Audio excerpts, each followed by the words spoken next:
ಹೋಬಳಿಯ ಬಾಗೇಪಲ್ಲಿ ಪಟ್ಟಣದ ಹೊರವಲಯದ ಪ್ರವಾಸಿ ಮಂದಿರದ ಬಳಿ ಭೀಕರ ರೀತಿಯಲ್ಲಿ ಸಿಮೆಂಟ್ ಲಾರಿಯೊಂದು ರಸ್ತೆಯ ಡಿವೈಡರ್ ಮೇಲೆ ಹತ್ತಿ ಪಲ್ಟಿಯಾಗಿರುವ ಘಟನೆ ನಡೆದಿದೆ. ವೇಗವಾಗಿ ಚಲಿಸುತ್ತಿದ್ದ ಬೃಹತ್ ಲಾರಿಯು ಚಾಲಕನ ನಿಯಂತ್ರಣ ತಪ್ಪಿ ಈ ಘಟನೆ ಸಂಭವಿಸಿದೆ ಅಂತ ಶಂಕಿಸಲಾಗಿದೆ.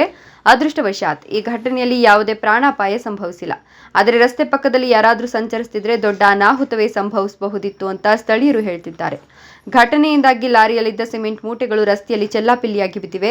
ಇದರಿಂದ ರಸ್ತೆಯಲ್ಲಿ ಸಂಚಾರಕ್ಕೆ ತಾತ್ಕಾಲಿಕವಾಗಿ ಅಡಚಣೆ ಉಂಟಾಗಿದೆ. ಪ್ರಾಥಮಿಕ ತನಿಖೆಯ ಪ್ರಕಾರ ಲಾರಿಯ ಮುಂಭಾಗದ ಆಕ್ಸೆಲ್ ಕಟ್ ಆಗಿರೋದ್ರಿಂದ ಈ ಘಟನೆ ಸಂಭವಿಸಿರಬಹುದು ಅಂತ ಅಂದಾಜಿಸಲಾಗಿದೆ.